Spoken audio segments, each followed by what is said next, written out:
Hi! Hello! నమస్తే. Welcome to our channel. నేను మీ సిరి.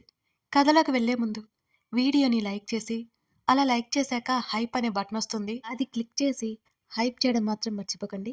ఏకాంత మంత్రం పార్ట్ 31 కథలోకి వెళ్ళిపోదాం రండి. అర్జున్ సారీ అంది. చేతులు కట్టుకుని ఆమెను ఎదురుగా నిలబడి చూస్తుంటే, సారీనా? నేను వద్దని చెప్తూనే ఉన్నాను కానీ నువ్వేం చేశావు?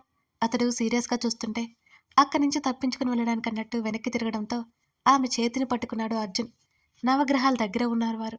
తక్కువగా జనం ఉండడంతో అక్కడ ఆమెను అడ్డుగా నిలిచాడు, తప్పించుకుంటుందో అని. అలా లాగడంతో ఆమె చెయ్యి వెళ్ళి అతని హృదయానికి తగిలింది. ఆమె చేతికి చెమటతో తడిచిన కుంకుమ అతని షర్ట్కి అతుక్కుపోయింది. అతని వైట్ షర్ట్ ఆమె అరచేతి కుంకుమతో ఆ గుర్తుతో మారిపోయింది. భయం భయంగా చూసింది సాహితి అతడి వైపు. తలదించి చూసుకున్న అర్జున్ ముఖాన్ని నీరసంగా పెట్టుకున్నాడు. I'm really sorry Arjun. నేను కడిగేసుకోవడానికే వెళ్తున్నాను, నువ్వే అడ్డొచ్చావు అని కంగారుగా అంది సాహితి. పర్లేదులే. ఆమె చేతిని మెల్లిగా వదిలాడు అర్జున్. అతడు అక్కడి నుంచి వెళ్ళిపోగా గబగబా ప్రసాదం తీసుకుని వాళ్ళ దగ్గరికి పరిగెత్తింది సాహితి. అర్జున్ ఎక్కడా?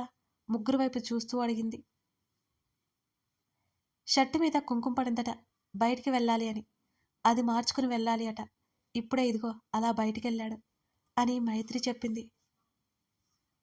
ప్రసాదం గిన్నెలు వాళ్ళ చేతికిచ్చి ఒకటి మాత్రం పట్టుకుని బయటికి పరిగెత్తింది. నేను అర్జున్తో పాటు వెళ్ళిపోతాను అని. Hey Sahi, scooty! వెనక నుంచి మైత్రి అరిచింది. ఈరోజు నేను స్కూటీ తీసుకురాలేదు, ఆ అమ్మ కారులో లాక్కొచ్చేసింది అని ముఖం వికారంగా పెట్టి పరిగెత్తుకుంటూ చెప్పింది. వెళ్తున్న సాహితిని చూసి నవ్వుకున్నారు. ఎవరి ఆలోచనలో పెద్దవాళ్ళు వాళ్ళున్నారు. అర్జున్ ఆగాగు, బైక్ స్టార్ట్ చేశాడు అతను. సాహితి పిలుపు వినిపించగానే వెనక్కి తిరిగి చూశాడు. ఆయాసపడుతూ అతని దగ్గరికి వచ్చి ఆగింది. ఆ అంటూ నోరు తెరవమన్నట్టు చూసింది. ఎందుకు అని అతను అడుగుతుంటే, పట్టు. అతని నోరు తెరవగానే ప్రసాదం నోట్లో వేసింది. నేను ఇంటికి వస్తాను అర్జున్. బైక్ ఎక్కి కూర్చుంది. సారీ ఇంకొకసారి చెప్పింది ఆమె. పర్లేదులే సాహి, పదే పదే సారీ చెప్పుకో. ఆ పదం ఊరికే చెప్పేస్తే విలువ ఉండదు అన్నాడు బండిని ముందుకు పోనిస్తూ. అంది చిన్నగా. ఇంటికి వెళ్ళాక పరుగున తన గదిలోకి వెళ్ళి కాసేపు తర్వాత ఒక షర్ట్ తీసుకొచ్చి అతనికి ఇచ్చింది. అప్పటికి అర్జున్ ఇంట్లో లోపలికి వెళ్తున్నాడు. నీకోసమే అర్జున్, కాదనుకు అని అక్కడ ఆగకుండా తను ఇంటికి పరిగెత్తింది. సాహి మెల్లిగా అతను అరుస్తున్నాడు. వెళ్తున్న ఆమెను చూస్తుంటే అతని పెదవుల మీద మనోహరమైన నవ్వు మెరిసింది.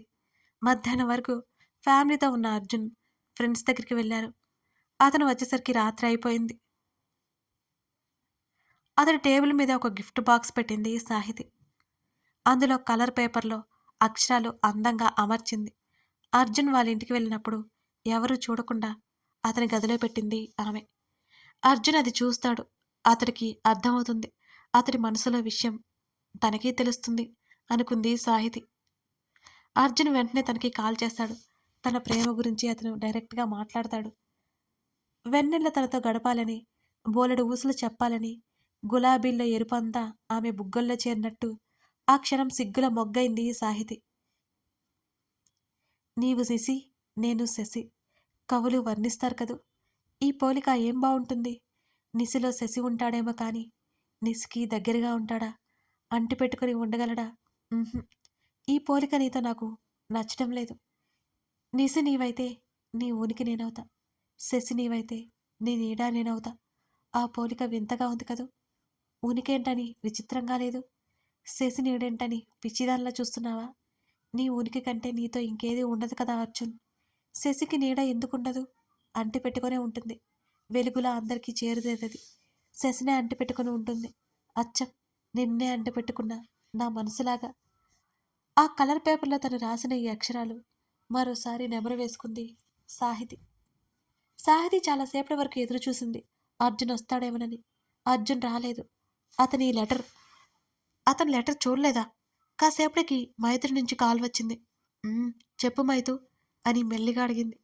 ఈరోజు అర్జున్ బర్త్డే మర్చిపోయావా అని అడిగింది మైత్రి. లేదు. మరి చెప్తున్నావా వాడికి? చెప్పాను కూడా అంది సాహితి. చెప్పావా? ఆశ్చర్యపోయింది మైత్రి.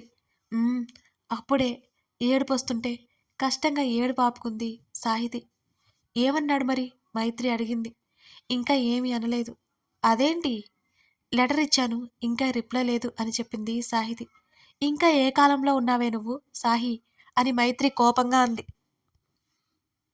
సాహితి మాట్లాడలేదు. అసలు అర్జున్ ఇంకా ఇంటికి రాలేదు. ఎవరి చేత పంపించావు లెటర్? లేకపోతే మార్నింగ్ ఏమైనా ఇచ్చావా? అని అడిగింది. అర్జున్ ఇంకా ఇంటికి రాలేదా? రాలేదు. ఇంకాసేపట్లో వస్తాను అన్నాడు. ఆ లోపురా కేక్ తెచ్చాం. అనిల్, వైషు, మమ్మీ, డాడీ ఉన్నారు. ఆంటీని, అంకుల్ని తీసుకురా. అర్జున్కి ఇష్టం లేదు, అందుకే సీక్రెట్. మా టెర్రస్ మీదకి రా అని చెప్పింది మైత్రి. సరే మెల్లిగా అంది సాహితి. సాహి కాల్ కట్ చేయబోతూ ఆగిపోయింది. చెప్పు అన్నది. మధు గారికి కాల్ చేయాలి నువ్వే. కాసేపైనా మనతో ఉంటే బాధని మర్చిపోతారేమో మెల్లిగా అంది మైత్రి. ఆ మాటకి నవ్వుకొని నేనెందుకు, నువ్వే చేయి అని అంది సాహితి. సాహి నేనెలా చేయను?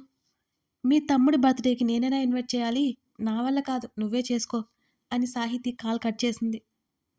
అబ్బా రాక్షసి, చేస్తే సొమ్మేం పోతుంది అని విసుక్కొని మధు నెంబర్కి డయల్ చేసింది మైత్రి. హలో అన్నాడతను. అసలు నెంబర్ కూడా చూసుకోలేదు అతను. మధుగారు, మైత్రి మెల్లగా అంది. అప్పుడు ఫోన్ స్క్రీన్ వైపు ఒకసారి చూసి మైత్రి అన్నాడతను సందేహిస్తూ కాస్త ఆశ్చర్యంగానే. నేనే. ఏం చేస్తున్నారు అని అడిగింది. నథింగ్ అన్నారు. మా ఇంటికొస్తారా? ఎందుకు? ఆశ్చర్యం అతనిలో. ఇవాళ అర్జున్ బర్త్డే. అవునా, తెలియలేదు మైత్రి. కాస్త గిల్టీ ఫీల్ అయ్యాడు అర్జున్. అయ్యయ్యో పర్లేదు. బర్త్డే చేసుకోవడం వాడికి ఇష్టం లేదులేండి. వద్దని మధ్యాహ్నం అనగా వెళ్ళాడు. ఇంకా రాలేదు. మీరు కూడా వస్తారా? మెల్లిగా అడిగింది. నేనా? ఇబ్బందిగా అన్నాడు. ఏమైనా ప్రాబ్లమా? అలాంటిదేమీ లేదు. రాగలరా? మీరు కూడా వస్తే అందరూ ఉన్నట్టుంటుంది అని మెల్లిగా చెప్పింది మైత్రి. ఆ మాటకి మధు మనసుకి సంతోషంగా అనిపించింది. సరే అన్నాడు Madhu. Thank you. Maithri call cut చేసింది. ఫ్రెష్ అయి వచ్చి డ్రెస్సెస్ చూస్తోంది సాహితి. అమ్మాయిలకి పింక్ అంటే ఇష్టం అంటారు కానీ తనకేంటో పింక్ అంటే అంత నచ్చదు. Navy blue maroon combination Anarkali ఒకటి తీసుకుంది. అర్జున్ ఎప్పుడూ అంటూ ఉంటాడు తనకి లైట్ కలర్స్ కంటే డార్క్ కలర్స్ బాగుంటాయని. లైట్ కలర్స్ తన శరీరపు రంగుకి కలిసిపోతాయని మాట్లాడుతుంటాడు అతను. తన గురించి అతనికి అన్నీ తెలుసు. ఒక్క తన ప్రేమ గురించి తప్ప. తల్లిదండ్రులతో పాటు వెళ్ళింది సాహితి. అప్పటికే అందరూ అక్కడికి వచ్చి ఉన్నారు. శారీలో ఉన్న మైత్రిని చూసి చిరునవ్వు నవ్వింది సాహితి. మనోహర్ని మర్చిపోవడానికి ఎంత ప్రయత్నం చేస్తుందో సాహితికి తప్ప ఎవరికీ తెలియదు మైత్రి గురించి. మైతు సూపర్గా ఉన్నావు ఈ చీరలో. మధు అన్నయ్య ఫ్లాట్. మైత్రి బుగ్గ మీద చిరుముద్దిచ్చింది సాహితి. చిచి, ఏం మాట్లాడుతున్నావే ఇబ్బందిగా అంది.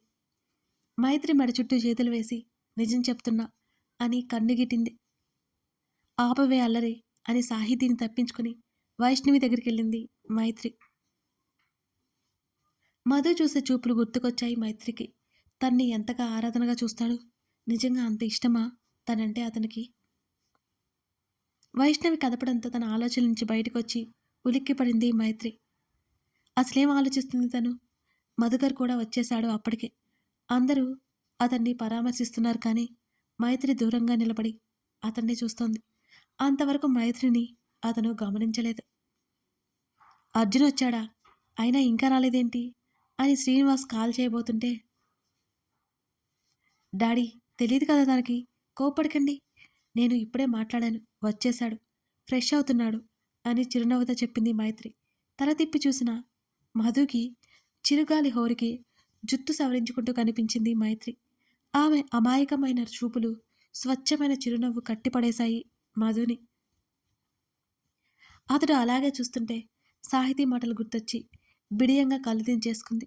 పక్కన ఎవరో పిలవడంతో వెంటనే ఈ లోకంలోకి వచ్చి తల తిప్పుకున్నాడు మధు. సాహి, నువ్వెళ్ళి అర్జున్ని తీసుకురాపో అంది మైత్రి అందరి ముందు. నేనా? ఇబ్బందిగా అడిగింది. అవును, త్వరగా వెళ్ళి సాహి. అందరూ ఏమయ్యారని ఫోన్ల మీద ఫోన్లు చేస్తున్నాడు అర్జున్ అని అమృత కూడా అంది. తల్లిదండ్రులు ఏమనుకుంటారా అని కంగారుగా చూసింది. ప్రశాంత్ ఏం పట్టించుకోకుండా శ్రీనివాస్తో మాట్లాడుతున్నాడు. తల్లి కూడా అదేమంత పెద్ద విషయం కానట్టు ఊరికే ఉంది. కిందకి వెళ్ళిందిగా సాహితి. ఇల్లంతా బోసిగా ఉండడంతో ఒకవేళ అప్పటికే పడుకున్నాడేమో అనుకున్నాడు అర్జున్. ఫ్రెష్ అయి ఉండగా మైత్రి కాల్ చేసి రెడీ అవ్వమని చెప్పింది. అర్థమైంది బర్త్‌డే పార్టీకి ఏర్పాట్లు చేశారని. గాఢంగా నిట్టూర్చాడు అర్జున్. మిర్రర్‌లో చూసి క్రాఫ్ సరిచేసుకుంటున్న అర్జున్‌ని ఆశ్చర్యపోయి చూసింది సాహితి. అది తను మార్నింగ్ ఇచ్చిన shirt. Navy blue check shirt. ఎంత బాగున్నాడు అర్జున్! అనుకోకుండా ఉండలేకపోయింది సాహితి. సాహితిని గమనించి ఆమె వైపు తిరిగి కళ్ళెగరేశాడు. ఉలిక్కిపడి లేదన్నట్టు, ఏం లేదన్నట్టు తల ఊపింది. తను పెట్టిన గిఫ్ట్ అలాగే ఉందా లేదా అని టేబుల్ వైపు చూసింది. అదక్కడ లేదు. అంటే అర్జున్ దాన్ని చూసాడా? చూస్తే ఇంత నార్మల్‌గా ఉండడే. ఆమె వైపుకొచ్చాడు అర్జున్. అర్జున్, అందరూ పైన నీకోసం ఎదురు చూస్తూ ఉన్నారు. గిరుక్కున వెనక్కి తిరిగింది సాహితి ఆ మాట చెప్పి. సాహి ఆగు! ఆమె ఎక్కడ వెళ్ళిపోతుందో అని ఆమె చేతి మణికట్టు దగ్గర పట్టుకున్నాడు అర్జున్. ఎదసవ్వడి అదుపు చేయలేక అష్ట కష్టాలు పడుతోంది సాహితి. వెనక్కి తిరగమన్నట్టుగా ఆమె చేయి పట్టుకుని లాగగా మెల్లిగా వెనక్కి తిరిగి చూసింది. ఏమైంది నీకు? ఈ మధ్య తప్పించుకొని తిరుగుతున్నావు? మాట్లాడుతుంటేనే పారిపోతావు? అనుమానంగా చూశాడు అర్జున్. నేనా? అదేం లేదు అర్జున్. అందరూ నిన్ను పిలుస్తున్నారు. మెల్లిగా కళ్ళు దించుకుంది సాహితి. ఆమె చేతిని పట్టుకుని అరచేతిని చాపి ఆమె చేతిలో ఒక వస్తువు పెట్టాడు అర్జున్. అది చూసి ఆశ్చర్యంగా కళ్ళెత్తి అర్జున్ వైపు చూసింది సాహితి. ప్లాటినం చైన్ అది. అర్జున్ అంది ఇబ్బందిగా చూస్తూ. "మ్మ్, నీకు బావుంటుందని అనిపించింది" అన్నాడు ఆమె చేతిని వదిలేసి. అసలు అది ఎందుకు ఇస్తున్నాడో అర్థం కాలేదు ఆమెకి. మైదుకి ఇది తీసుకున్నాను. ఎలా ఉంది? ఇంకొక చైన్ చూపించాడు. బావున్నట్టు తల ఊపింది. ఆమె చేతిని ఇంకా ముందుకు పెట్టడంతో ఏం చూస్తున్నావు పదా అని అన్నాడు అర్జున్. అది అతడు ఇచ్చాడు అనే సంతోషం కంటే ఏ ఉద్దేశంతో ఇచ్చాడో అర్థం అవ్వక తికమక పడిపోయింది సాహితి. మైత్రి కోసం తెచ్చిన చైన్ తన ర్యాక్లో పెట్టేసి ఆమె దగ్గరికి వచ్చాడు. నచ్చలేదా అన్నాడు. సడన్గా సన్నగా డైమండ్ పొదిగిన చైన్ అది. ఎంత అందంగా ఉంది. నచ్చింది అంది. మరేంటి ఇక వెళ్దాం పదా అంటూ ఆమె చేతిని పట్టుకుని ముందుకు నడుస్తుంటే ఆశ్చర్యంగా, అయోమయంగా, సంతోషంగా అతడి వెంట అడుగులు వేసింది సాహితి. ఆ క్షణం సప్తపది భావన కలిగింది ఆమె మనసులో. పెదవులు బిగబట్టి సంతోషంతో వస్తున్న కన్నీళ్లు ఆపేసి అందమైన నవ్వుని పెదవుల మీదకి చేర్చుకుంది సాహితీ నందన. అందరి ముందు బాగోదని మెల్లిగా అతని చేతులు విడిపించుకుని అతని పక్కన మాట్లాడుతూ నడుస్తోంది సాహితి. తనకదంతా ఇష్టం లేదని అర్జున్ అసహనంగా ఫీల్ అవుతుంటే అందరి సంతోషం కోసమని నచ్చ చెప్తోంది. అతడు పైకెళ్ళగానే అందరూ ఒక్కసారిగా అరిచారు, హ్యాపీ బర్త్డే అర్జున్ అని. నవ్వుతూ గట్టిగా ప్లాన్ చేశారుగా అంటూ ఎలా ఉన్నావన్నట్టు మధుని హగ్ చేసుకున్నాడు అర్జున్. విషయం చెప్పలేదన్నట్టు చూశాడు మధు. అసలు అదంతా వద్దనుకుంది మధు డల్గా ఉన్నాడనే. మైత్రి పిలవడంతో ఆమె దగ్గరికి వెళ్ళి భుజం చుట్టూ చెయ్యేసి థ్యాంక్ యూ అన్నాడు అర్జున్. చాలే కట్ చేయి అంది మైత్రి. నవ్వి కేక్ కట్ చేసి అమృతకి ఫస్ట్ పీస్ పెట్టగానే నా బంగారం అంటూ హత్తుకుని అర్జున్ నోట్లో కేక్ పెట్టింది అమృత. అప్పటికే శ్రీనివాస్ మైత్రి ముఖాలు మార్చేసుకున్నారు. మా నీకు దిష్టి తగులుతుంది, నీ మీద కుళ్ళుకుంటారు వీళ్ళు అంటూ కేక్ తీసి శ్రీనివాస్కి మైత్రికి పెట్టాడు. అందరూ నవ్వేశారు ఆ మాటకి. Happy birthday to you Arjun. కొడుకు చేతిలో కారు కీసి పెట్టాడు శ్రీనివాస్. అతడికి బైక్లోనే కంఫర్ట్. ఎప్పుడు కారు గురించి అసలు పట్టించుకోలేదు. థ్యాంక్స్ డాడీ అంటూ హత్తుకున్నాడు తండ్రిని. అందరూ తెచ్చిన గిఫ్ట్స్ ఇచ్చారు. కాస్త ఇబ్బందిగా ముఖం పెట్టాడు అతను.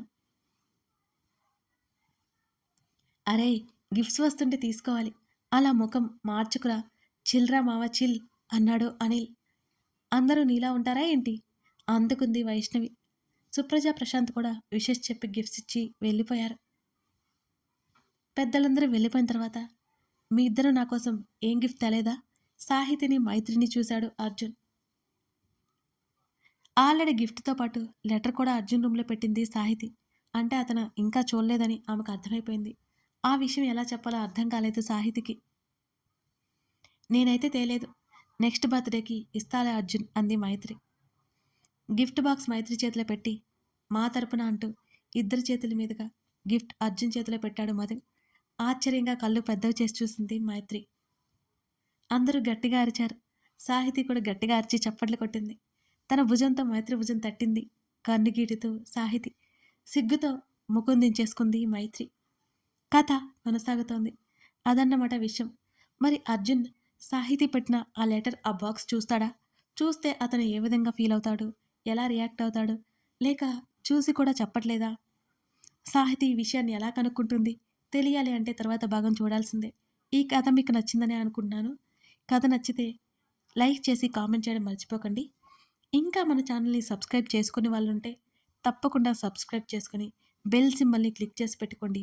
Thank you.